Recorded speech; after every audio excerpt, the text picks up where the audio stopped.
एक संत का मैं चरित्र सुनाता हूँ कभी कभी। वृंदावन के एक महात्मा जी थे, उनके आश्रम में राम जी, जानकी जी और लक्ष्मण जी की विग्रह विराजमान था। तो वह क्या मानते थे? राम जी को अपना भाई मानते थे, लक्ष्मण जी को छोटा भाई मानते थे और जानकी जी को भाभी मानते थे। खूब सेवा करते उसी भाव से। अब एक दिन उनको कहीं बाहर जाना पड़ा।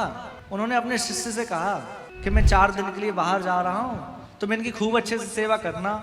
यदि अच्छे से सेवा करी तो मैं आकर तुम्हें इनाम दूंगा, उपहार दूंगा।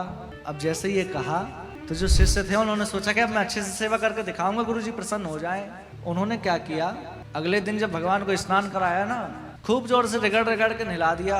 जो बर्तन मांजने वाला गूंजा आता है ना, उससे रगड़ रगड़ कर नहला दिया। अब चमक तो गए ठाकुर जी, लेकिन उस रात्रि में क्या हुआ, वे जो महात्मा जी थे ना, उनके स्वप्न में भगवान राम पहुंचे और क्या देख रहे हैं कि राम जी के कहीं हाथ छिले, कहीं गाल छिले, कहीं मस्तक में से रक्त निकल रहा है, संपूर्ण अंग छिले हुए हैं। अब तो ये देख के बड़ी पीड़ा हुई। पूछा, भगवान ये आप किसने किया आपके साथ, ये इतनी किसकी हिम्मत जो आपके साथ ऐसा व्यवहार किया? राम जी तो इतना दिखाकर अदृश्य हो गए। अब उसी रात फिर महात्मा जी सोए नहीं, उठे और दौड़ पड़े वृंदावन की ओर। अब ज्यादा साधन तो चलते नहीं थे उस समय, तो जैसे तैसे वृंदावन पहुंचे और आकर शिष्य को उठाया। कहने लगे, तुम ये बताओ तुमने राम जी के साथ क्या किया है? शिष्य ने कहा, गुरुजी आप आ गए। गुरुजी ने कहा कि वो सब बात बाद में है, पहले ये बताओ तुमने मेरे राम जी के साथ क्या किया है। शिष्य ने कहा कि आप देखेंगे ना तो बड़े प्रसन्न हो जाएंगे। उन्होंने पूछा कि क्या किया, जल्दी दिखाओ। तो ले जाकर दिखाया तो राम जी चमक रहे हैं। पूछा कि भैया क्या किया है राम जी के साथ?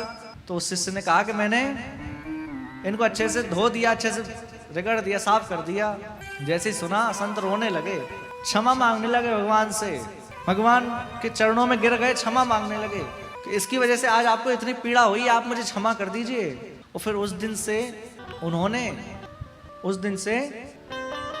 उन्होंने क्या किया, नित्य प्रति काढ़ा बनाते, राम जी को भोग लगाते, काढ़ा पी लो, लेप बनाते और ठाकुर जी के अंगों में लेप लगाते। ऐसे करते करते 15 दिन बीत गए और 15 दिन बाद रात्रि में पुनः राम जी स्वप्न में पधारे और राम जी को कैसा देखा कि एकदम स्वस्थ हैं, कहीं कोई घाव नहीं है, एकदम प्रसन्न राम जी दिख रहे हैं।